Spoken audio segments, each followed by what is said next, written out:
Hello guys, আশা করছি তোমরা সবাই খুব ভালো আছো। তো এখন দেখো খুব বৃষ্টি হচ্ছে, প্রচুর পরিমাণ বৃষ্টি হচ্ছে। যে কথাগুলো বলছি তোমরা শুনতে পাচ্ছ নাকি জানি না। আর দেখো আজকে একাদশী, তো আজকে এত ফল কেটে নিয়ে এসেছি।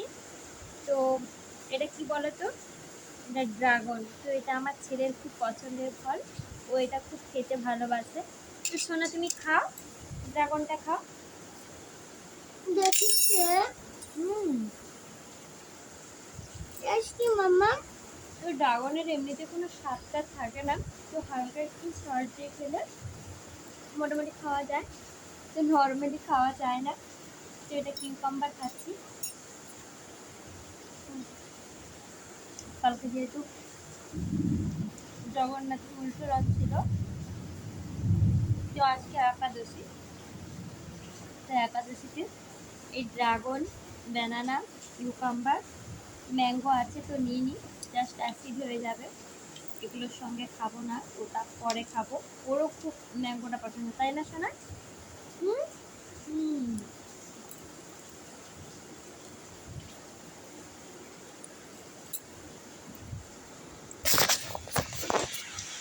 ও তখন ফল খাক। চলো অয়েলটা দেখে।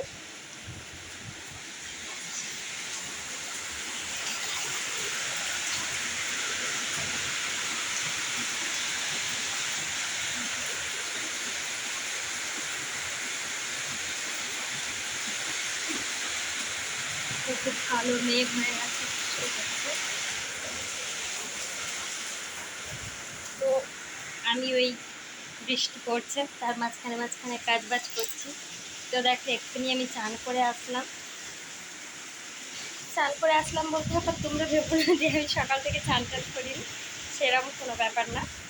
তো সকাল থেকে আমি অবশ্যই চান করি। তো আমি দুবেলা করেই চান করি, কারণ আমি পুজো দিই। তো তো সেজন্য।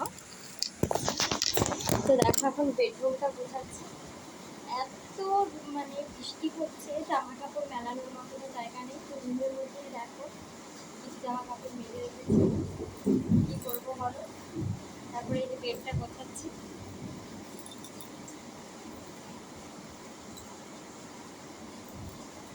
এক দিদিভাই আমাকে কমেন্ট করেছে, তো আজকে আমি কোনো ব্লগ ভিডিও টিডিও করছি না।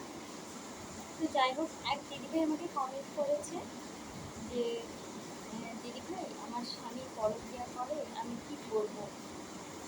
তো আমি এখনও তাকে রিপ্লাই দিইনি।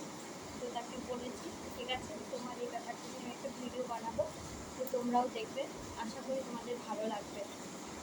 নারী বলে আমরা সবসময় আমাদের উপর অত্যাচার হবে, আমরা শ্বশুর বাড়ি চলে আসি বলে আমাদেরকে যে যা বলবে সেটা মতনই চলতে হবে, এমনটা কিন্তু না। দেখো একটা মেয়ে কখনো কিন্তু খারাপ হয় না। ও যখন শ্বশুর বাড়িতে আসে, ও কিন্তু খারাপ উদ্দেশ্য বা টেন্ডেন্সি নিয়ে কিন্তু আসে না। ও ভাবে, আমরা সব মেয়েরাই কিন্তু ভাবি যে আমরা বিয়ে হয়ে যাচ্ছে, আমাদেরকে শ্বশুরবাড়ি যেতে হবে, সুন্দর করে সংসার করতে হবে, সবাইকে ভালোবাসে। কিন্তু সিচুয়েশান আমাদের মতো মেয়েদেরকে বাধ্য করে একটা খারাপ মেন্টালিটির মধ্যে চলে যেতে। কারণ একটা মেয়েকে বারবার প্রতিনিয়ত অপমান করা হবে, অত্যাচার করা হবে। সে একদিন কিছু বললো না, দুদিন কিছু বললো না, 3 দিন কিছু বললো না, তো তারপর তো তার মনে হবে, তাই না? যখন দেয়ালে পিঠ ফেসে যাবে, তখন তো তার একবার হলেও মনে হবে যে না, আমি উত্তর দিই, আমি যোগ্য জবাব দিই, কেন দেবো না? আমি কি কারো কেনা বললাম? তো তাও আমরা সবাই কি বলি যে না, মানিয়ে নিতে হবে, আমাদের জীবনটা পরের বাড়ির জন্য।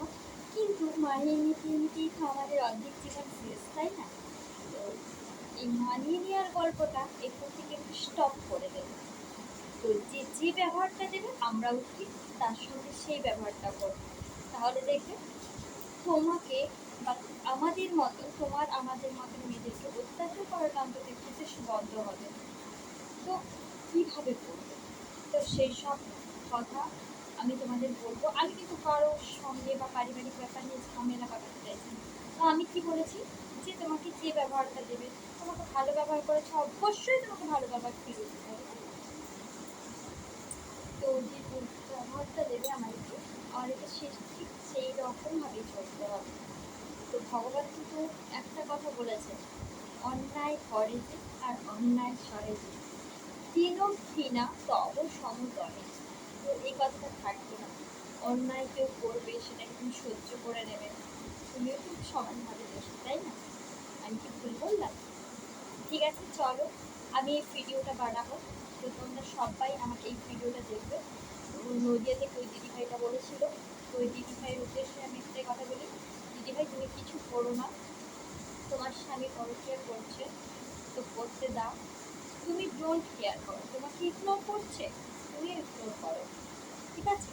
বাড়িতে আসবে, খাওয়ার টেবিলে খাওয়ার রেখে দেবে, খেলেও ভালো না খেলেও ভালো, তোমার বাচ্চাদের কথা ভাবো, ওই সব কথা নিয়ে কিছু ভেবো না, ঠিক আছে? চলো আমি নেক্সট ভিডিও নিয়ে আসছি শুধুমাত্র তোমার জন্য এবং তোমাদের জন্য, তোমরা সবাই দেখবে। চলো টাটা, বাই।